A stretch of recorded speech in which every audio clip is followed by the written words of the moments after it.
In the time now known as the 60s, when youth came of age, people talked of peace and love and changing the world. Authority was under threat.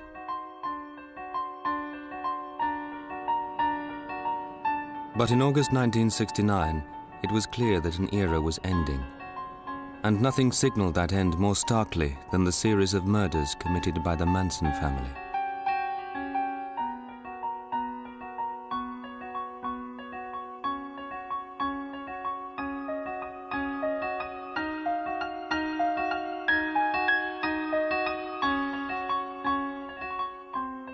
On one weekend in August, 5 members of the Manson family slaughtered the occupants of 2 houses in Los Angeles. In Hollywood, they left behind 5 dead bodies, including the actress Sharon Tate. On the second night, they left a fork planted in the chest of one of their victims. Well, the crimes were very bizarre. Usually in a mass murder, some person of rather low intellect flips out and murders 10 or 12 or 15 people. Here, when the murders first took place, they called them the Tate murders. Everyone called them the Tate murders because of Sharon Tate. Then Manson appears on the scene, and he's so, whatever the word, charismatic, unusual, colorful, that he upstaged the victims. It became the Manson case. I mean, here you have this little guru, 5 feet 2 inches tall, gathers around him a young bunch of kids from average American families. You'd never expect them to be mass murderers. Convinces them that he's a second coming of Christ and the devil. Ultimately gets them to kill total strangers for him at his command. I mean, if you look at everything in the amalgam, this is an extremely bizarre, strange case. One thing that you will hardly ever see is the murder of an 8.5-month pregnant woman. And not only was Sharon Tate stabbed, but while she was still alive, she was hung from the rafters in her living room. That's something that you can never get over. That's one of the worst things I've seen as a prosecutor. I would describe Manson as an instrument of the evil supernatural. The crimes are just sort of the fruit of the tree. The crimes are just the part you can see.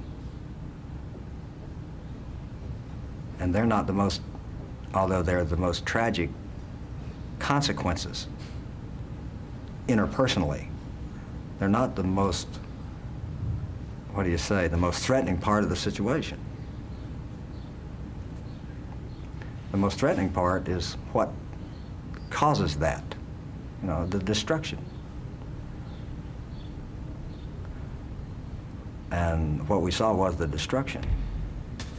But that's not as important as what caused it.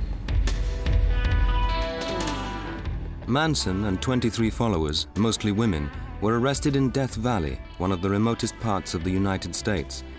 Manson had taken over a small ranch house, and to the outside world, his family looked just like hippies. The historians in the United States, a lot of them do attribute the demise of the generation of the 60s to the Tate LaBianca murders and the Manson family, and certainly the hippies got terrible publicity from Manson and the family, and I think it did hasten their demise. Before, they were kind of just druggies, free spirit, throwing flowers around, taking their clothes off, free sex and stuff like that. But then after the Tate LaBianca murders, people became genuinely afraid of hippies, which was misguided, but that happened. I told you, and I'll tell you again, I did not break the law. I can do anything I want and never break the law. I did not break the law. Is it registered? It's the same thing Jesus Christ told Pilate, man. He said, you're blaming me for your problems. You're trying to put the blame over on me, and it doesn't fit. I'm not Richard Milhouse Nixon. I'm Charles Milles Manson.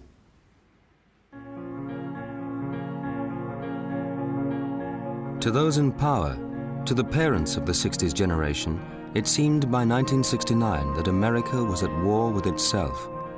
Sex, drugs, and rock and roll were frequently accompanied by political protest.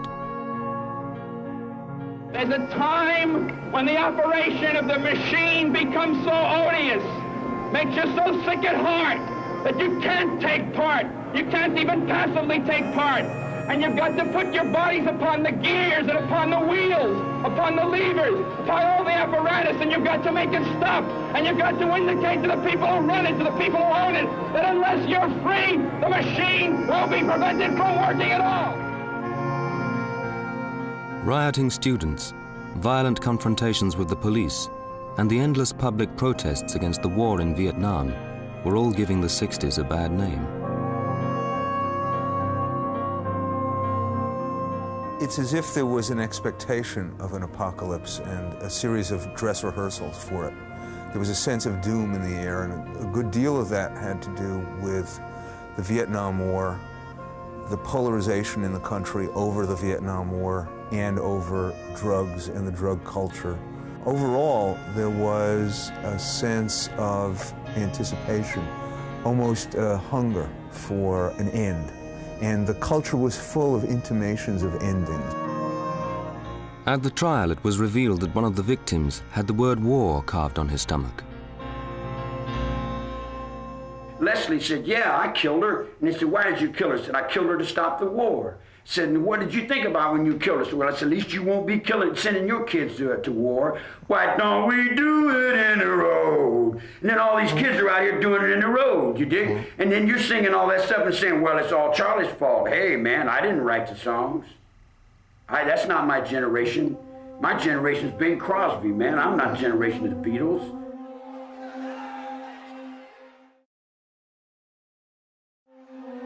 The authorities looked for the reasons behind the protests. Communism, drugs, rock musicians, and university lecturers were all held accountable. They didn't want to face the fact that their products, their children of the system, would do this. They didn't want to hear our reasons, which was really an expression of why the young were totally I wouldn't even use the word satisfied. We were alienated from our culture. So then you have an ex-con with no education. Who would be better to blame for the behavior of America's own children? So even though during the trials, the defendants, the female defendants, were very willing and capable of saying why they killed the people that were killed.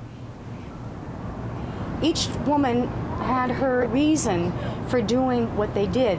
Say if I had been there in body, then my emphasis would have been maybe different. They didn't want to hear it. They made Manson the culprit, the bad guy, the demonic manipulator of these poor middle class, upper middle class children. They said that he wanted power and that he wanted to be a star in music, which is such baloney.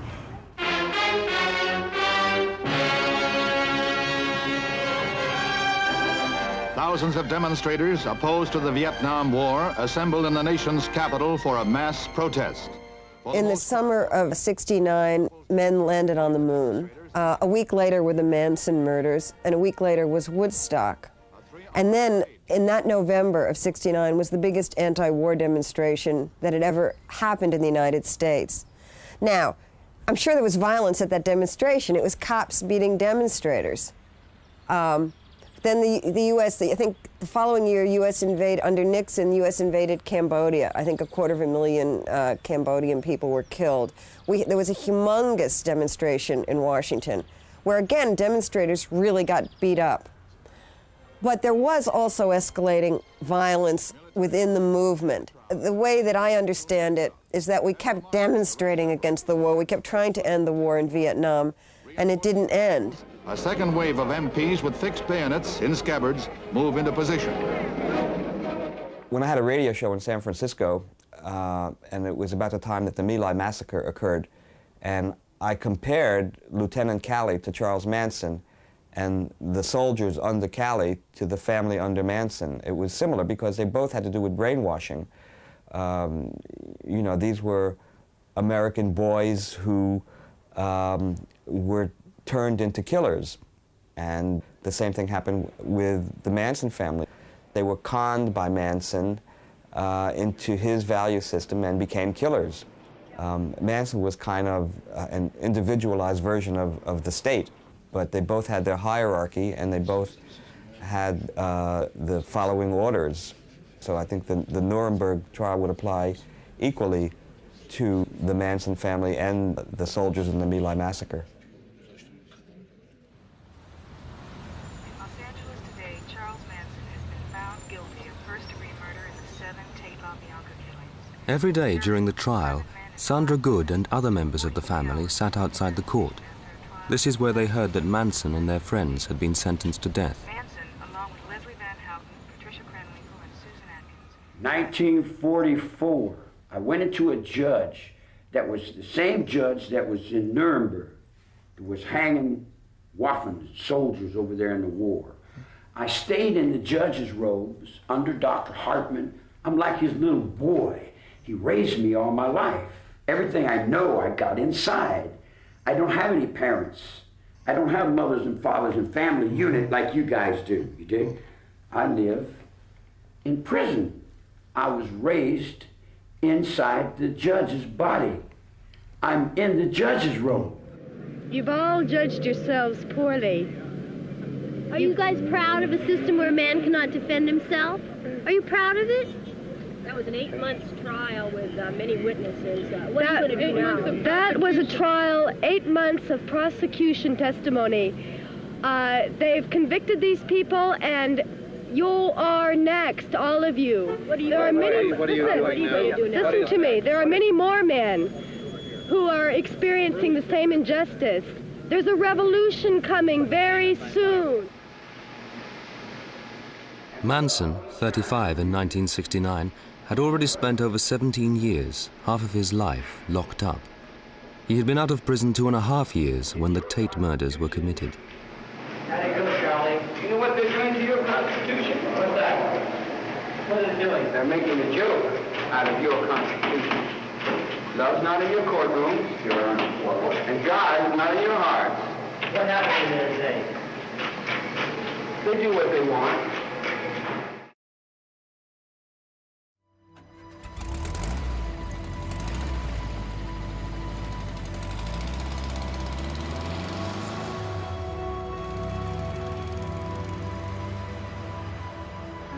Charles Manson had been released from Terminal Island Prison in March 1967 and headed straight for Haight-Ashbury, the hippie mecca in San Francisco.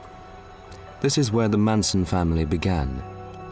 He rented a house, played his guitar, and seemed to be just another one of the Love generation's dropouts. When Manson came here, it was probably the kind of scene he would enjoy very much. A lot of available women, a lot of drug traffic, a lot of psychic energy. Everybody was using drugs every day and walking down the street stoned out of their heads or having bad trips. And it was an environment I think he might have enjoyed. It was kind of hellish. It was something like Hieronymus Bosch might have enjoyed painting if he were alive in those times. There were so many freaks and so many extremes. But the good people, the original people had left. They were gone. So all you had here was these biker gangs, speed freaks, and these innocent young people who came looking for the promise of peace and love and got exploited by these kind of characters. Peace and love, the 60s, flower children, da-da-da-da. That's the kind of thing that would give him an entree into the most vulnerable market. See, if he'd have thought he could control some other group, he would have got their nomenclature down and went there. But this was the most vulnerable. It was obviously the most vulnerable because it was morally deficient, it was young and inexperienced, It was a great vacuum of what to do, where to go. Very good opportunity. So he learns to say peace and love, la la la. It's the right bait for the fish. Now the nickname is hash berries, the favorite pastimes of the hippies, besides taking drugs, are demonstrations and partying, seminars, and groups of discussions. There was like a war between the generations. The older people saw the hippie movement as representing some kind of anarchism, some threat to their entire way of life, and they felt threatened enough by it to overreact, and there was really no place in society you could feel unthreatened. There was no place to hide by '68. I'm not a child of the 60s. I wasn't a hippie. I'm a child of the 50s. I'm a riff. My heroes were World War II. My heroes were Cliffs of Dover, man. My heroes were Eleanor Wants War. You remember all them guys?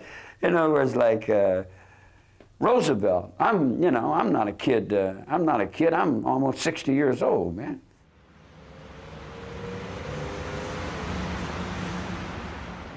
When Charlie was arrested and all the family was arrested and all the violence came into the newspapers, it had a devastating effect on the counterculture in the Haight-Ashbury community. And it was like dream became a nightmare. Everything had gone wrong. And of course, part of the problem was that that's what the media focused on. The worst examples of the counterculture to show that the 60s was, all negative. The Manson family became the symbol of the counterculture in the 60s rather than the free clinic movement or rock concerts or all the positive stuff. So it was a very violent, very disillusioning year.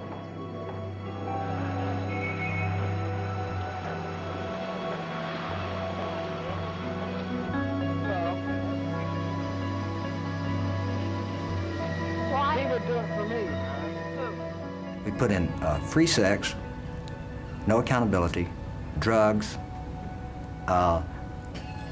acceptable anarchy. And what do we expect to get? Do we expect to get utopia? Wish we would, but no. Well, that's not what we're going to get. We're going to get chaos. And we got chaos. There's a time for living.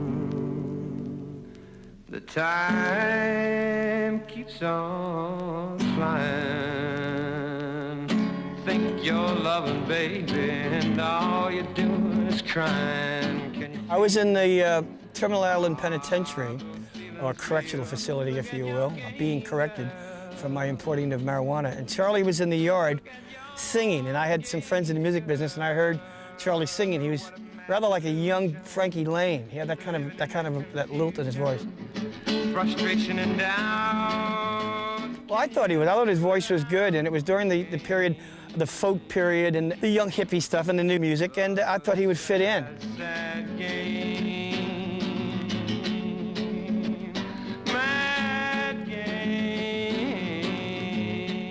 Charlie didn't like the hippies or the hippie movement. Charlie, if everybody would do this, say peace and love, and Charlie would always go like this, one, us, me. So Charlie just used the hippie movement, I think, for his own benefit. I definitely didn't think he had that real love that people really were trying to put out. Oh, look at your game, girl. Now here's one of my sins, and I'll confess to you clearly and openly to the world. I never realized how much mind I was holding with those people. I never realized how weak you people are outside. He's a very charismatic person, and there was no reality testing, and a lot of people were taking LSD and other drugs, and Charlie would use LSD to reinforce that he had magic, that he was this all-powerful person that could make things move, that could read people's minds and know what their thoughts were. And So that was all part of that psychedelic drug counterculture then. If you back up and say, well, that's crazy, you know, reality test, but the whole community was like that because there were so many susceptible young people that came here that were looking for something to believe in. And Charlie's philosophy was very appealing to a lot of these young people. When I met Charlie, what impressed me most that I did not see in my own culture growing up was this strong sense of brotherhood, loyalty, honor, and brotherhood. And that immediately struck a chord within me. Charlie impressed word is your bond is, you know, word is your, man's no better than his word type thing. That struck a chord in me. My dad believed that. Sticking together, word being good, it's like a war, it's like a soldier reality. In other words, if these people in Hollywood have to go, so be it. That made sense to me, and that made sense to all of us. In war, you know, sometimes killing is needed.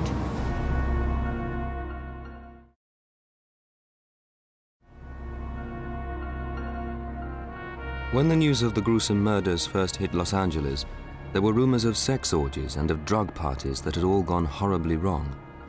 The rich and famous went into a state of nervous shock, and the fact that the wife of Roman Polanski, a movie actress, was one of the victims, made international headlines. And they said, well, don't you feel any remorse? I said, remorse about what? I didn't have anything to do with killing those people. I was involved in the episode that was surrounding that. I was involved in changing the world for Adwa. I was involved in all the things I was involved in. I was involved in a music group called The Family. I was involved with a lot of different people doing a lot of different things, but directing someone to go do something like, you know, that's, you know. With the Manson family, a number of the girls had white middle-class backgrounds, although many of the families were very problemed with a lot of alcoholism and sexual abuse. He used the women sexually to recruit men and money, and Charlie was always the one that determined what the girls did and who they did it with. And that was a very powerful tool for control, because if you were male and Charlie said no, you were out. And if you were male and Charlie said yes, you were in. So he had absolute, that was one of the things that amazed me, even before I knew anything about the violence, what absolute total control he had over these girls. Most of them were heavily involved before they met Manson in the use of hallucinogenic drugs, psychedelic drugs. So in that sense, you couldn't call them innocent. No, Manson didn't knock on their door and say, I want to talk to you for a moment, and take them by the hand and introduce them to a life of mass murder. No, no.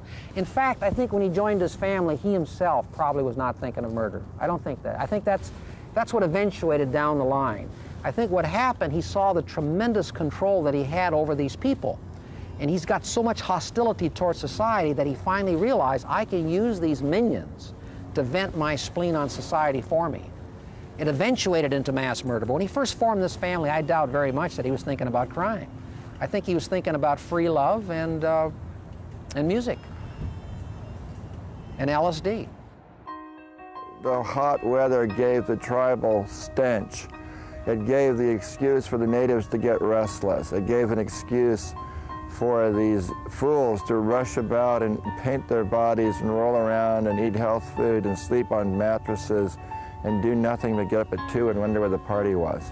It was a wonderful time. It was great. It didn't cost any money, and the only penalties were no financial future and an extended immaturity. Other than that, there was nothing wrong. In the 19th century, they had a thing called the Grand Tour, where people from North America would rush around Europe and see life. Well, the Grand Tour in the 60s was love-ins, burning your bra, eating health food, staying up all night, playing music, 8 people living in 1 floor. That was one of the positive things that Charles Manson offered, was an alternative to that doomsday thing. Why not live off the land? Why not live by your wits? Why not live for the moment? There was the rise of the communal movement in the 60s, which was a fascinating new lifestyle in the sense that you had kibbutzim in Israel and you had traditional communes, but the commune movement for basically white middle-class kids dropping out was relatively new. Arose, who was the administrator of our medical section at that time, actually dropped out and lived in that type of commune with the Manson family for a short time, and then he came back out and described it to me. And so we used that as a case example and published a paper in the Journal of Psychedelic Drug called the Group Marriage Commune, a case study. And the Manson philosophy was peace and health and love, and it was interesting that he changed everybody's name and stressed that nobody could be the leader, but by ridding everybody of power, he became the all-powerful leader.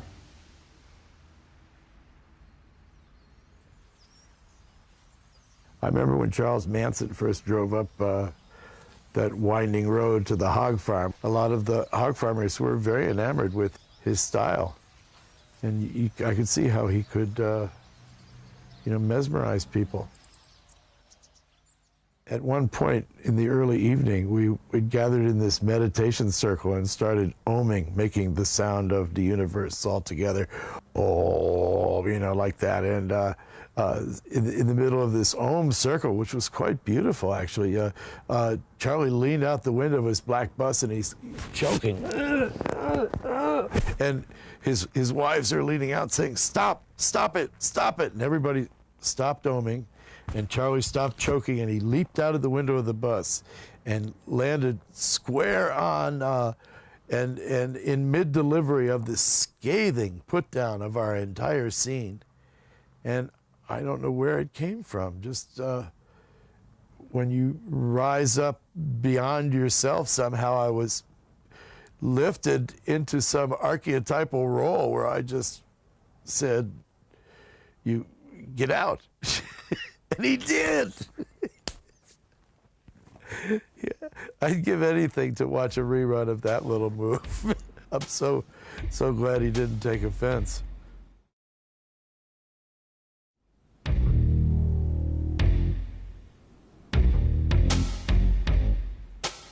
Nine months before the murders, Manson and the family had moved into an old ranch used by movie companies and had set up their own commune.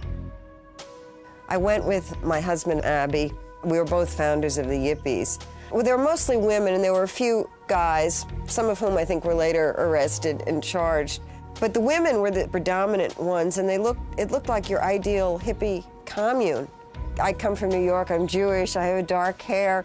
These girls were blonde and had red hair, and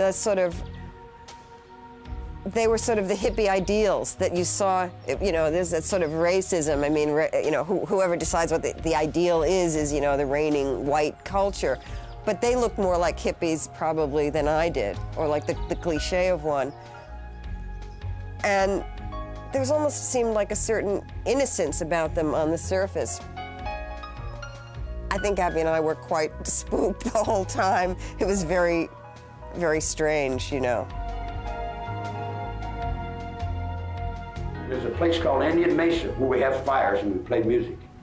And we make big circles like you do with the Stones. We make big circles and we sing. Ah! And we put our souls in each other. You dig? In other words, and we have sex orgies. We fuck each other. Right. And we suck each other. Yeah. We do all the things that you guys are not allowed to do in your culture. But in the culture I live in, we throw all that out the window, and that's what I guess you'd call Satan. I mean, it was shocking in a sense, but the steps into unfeeling, the drugs, all the things that you do that made your sensitivity go down. You desensitize. It makes it easy to rationalize and to live with certain things that happen.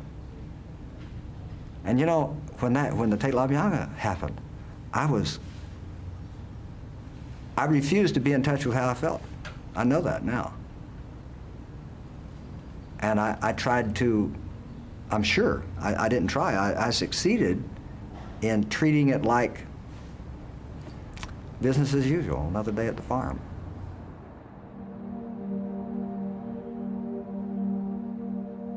The so-called Manson family was a sort of parody of patriarchy.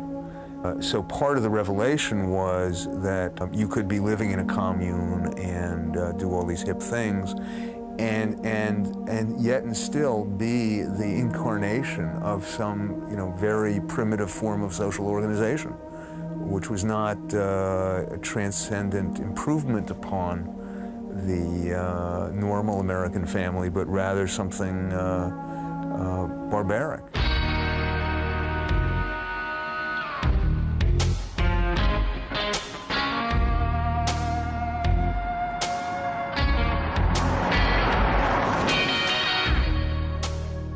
The murderers were caught 250 miles away from Los Angeles, near the small town of Independence. They were arrested for stealing cars. It was only when one of the killers, Susan Atkins, confessed to a cellmate that police connected the family with the murders. I was a California Highway Patrolman assigned to the California Highway Patrol office at Oakland, California. And during the 60s in the San Francisco-Oakland Bay Area, there was a lot of turmoil, a lot of demonstrations and riots all over the Bay Area. And I transferred from that area up here to a quiet area. And 2 months later, that's when we went on the Manson raids in Gold Wash. I learned about the Manson situation when my boss came into the office one day and said that law enforcement had received some rumors or reports of people out in the desert, namely out in and around the Panamint Mountains in the southern part of the county, running around in dune buggies, sex orgies, drugs, random sharing of affection, doing things that just weren't quite accepted here in Inyo County.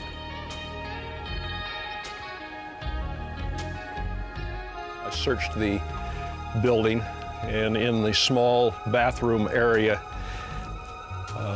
in a commode under the sink, the door began opening, and this figure crawled out. He had been in a fetal position in the cupboard, crawled out and stood up in front of me and said, "Hi." And at that time, I asked him who he was, identify himself, and he told me, Charlie Manson. In court, the prosecution claimed Manson had convinced his followers that they should come to Death Valley to breed a master race to take over America.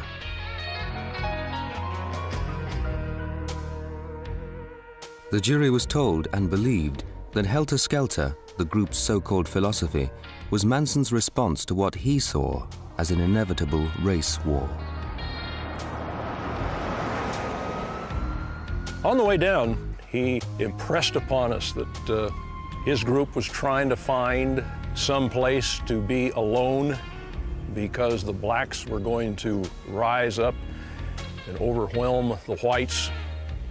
There was going to be a bloodbath, and he stressed that we, in uniform, number one, were cops, number two, we were white, therefore we had 2 strikes against us immediately, and he strongly recommended that we let them go and we flee for our lives. Helter Skelter is what? Race war? How long has there been a race war? How long have we been in race war? English? How long have we been at war with races? Since we come out of the caves and you didn't like Irishmen? It's been a race war. All my life I've been in the middle of a race war.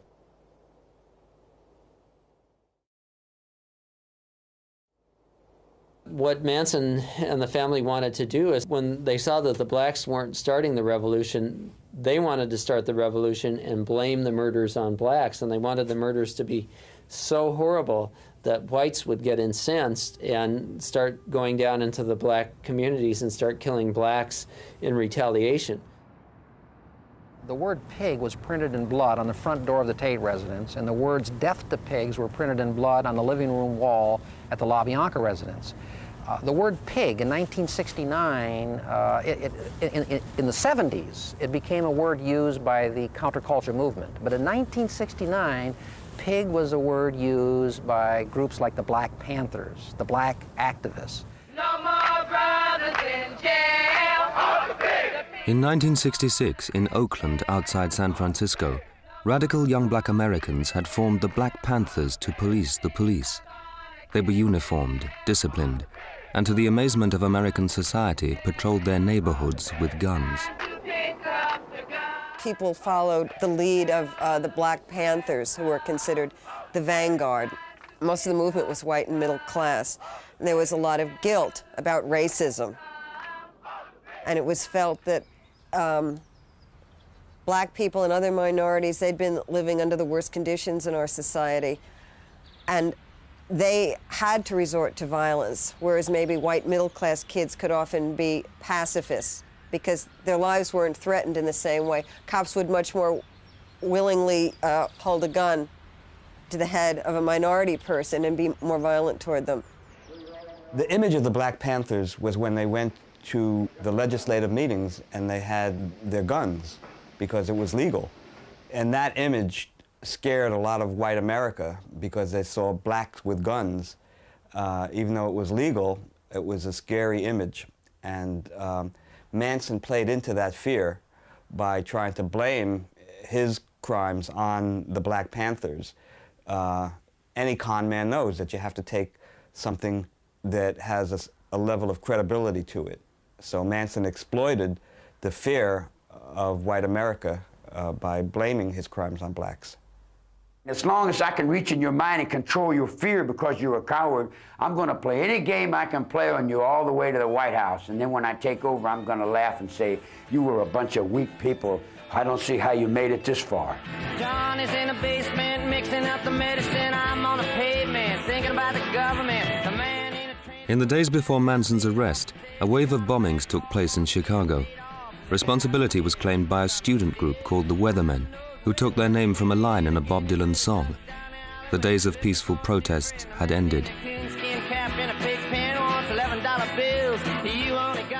In the latter part of '69, the Weatherman faction declared that they'd cut all ties to civilization, that they were admirers of Charles Manson, that sticking a fork in a person's belly was something to go wow about. Wild was the word they used. And they shared with Manson the sense of the necessity to go beyond, to be as outrageous as possible. And that's why the Weathermen celebrated Charles Manson. They named Sharon Tate an enemy for no apparent reason than that Charles Manson had been complicit in murdering her. And they declared that Manson was the incarnation of this spirit of transgression, or the sense that whoever did something wild and as outrageous as possible was a comrade in arms.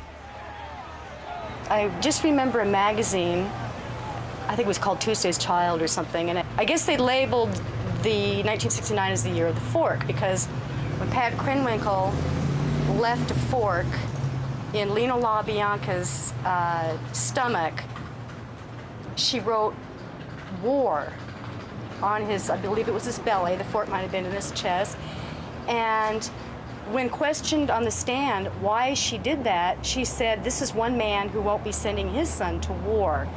So the war being a big issue in the 60s with, you know, many, many people, that's probably why they chose to adopt Charlie as a, what do you call it, hero. I look back and I feel embarrassed by the enthusiasm with which I regarded the Weather Underground for a short period of time. So these are mistakes. I never did anything violent. I was never aligned with them. There were moments when you heard that maybe the Capitol had been bombed or a building had been bombed, that property had been bombed, and I was happy, and I don't regret that. That was wonderful. This is revolution, that there is absolutely no justification, and that the only thing you can say about the perpetrators of these outrages are they are typical of Hitlerian stormtroopers, and I think we've had enough of that for one lifetime. The 60s had reached its violent conclusion. On May the 4th, 1970, National Guardsmen shot 4 students dead and wounded 9 others at Kent State University, Ohio, after a university building was set on fire. By then, over 100 student strikes were in progress following America's invasion of Cambodia. The following day, there were over 1,000. 1 month later, Manson and his family went on trial. Peace and love had been forsaken and forgotten. We were for real. My friends went all the way to the gas chamber, to death row, for brother, for love of brother, to stop the war, and for a lot of the causes that other people were espousing in those times. When we were for real, and we did do it in the road and all those things, all the people that were saying they wanted to stop the war and revolution and all that, they turned their backs on us and went to the bank or the school or whatever. They were fakes and frauds. Jane Fonda, Joan Baez, Tom Hayden, all that scum were faking, and they were getting the kids, they were instigating the youth to do these things, and they were making money off of it. It's the same, it's still happening. You got people selling crime and violence and causes and whatever, and all they're really doing is making money. But the young with the heart and the soul and the care, they go out and do something for real, and then people point their finger and call them evil, bad, nasty, and crazy, and drug-soaked, and all these things. You know.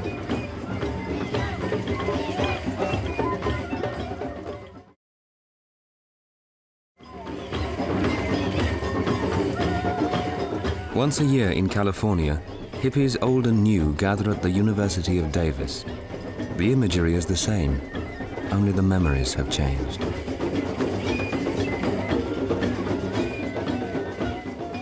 There's a T-shirt now that says, "Charlie was not a surfer."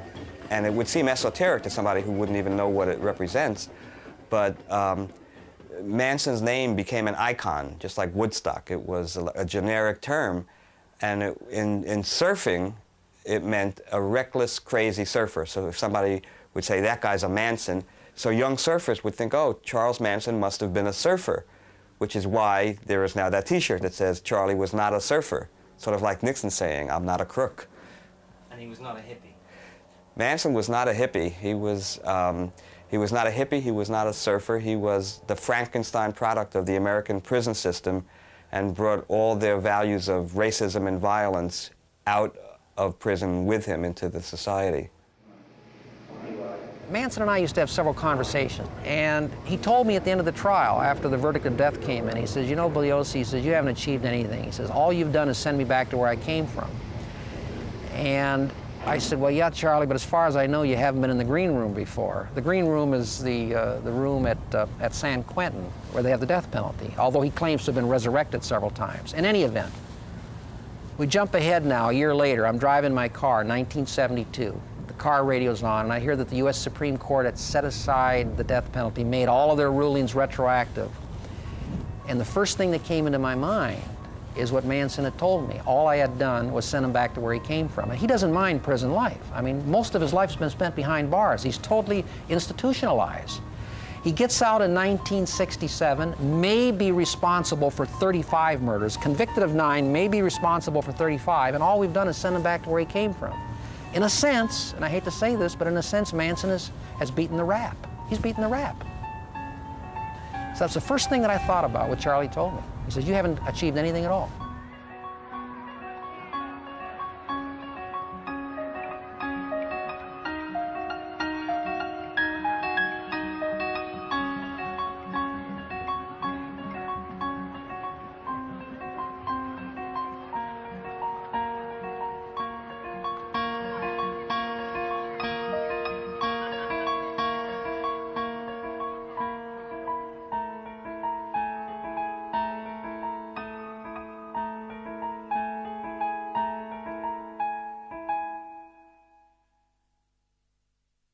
Is he sorry? Well, I don't. You know, let's say this. Am I honest? You know, I can say anything. I don't really know what sorry means. I've been sorry all my life. I was sorry I was born, is what my mother told me. I've been at the bottom of this pile as long as I can remember. Everybody's had permission to bite any part of me they want to chew up. I don't really, honestly know what a lot of those words mean that you guys use. What does sorry mean? I hurt. I've been beat with the leather strap. I'm sorry. I'm sorry because I'm hurt, or I'm sorry because, why did I get beat? I don't even understand why I got beat. I just got beat. Why am I getting beat? Why are you got me in a cell? Why can't I wear clothes? Why can't I do like other human beings? Why do I have to be? Why am I into this? I'm asking all these whys to myself as you ask those whys to me. I don't know how to deal with this sorry thing, guy. They keep asking me about this remorse thing. I don't have a mind that way. My mind is what works. If something works, it functions. I have a mind in procedure. I understand procedure. I understand war. I understand rules, the regulations. I don't understand sorry.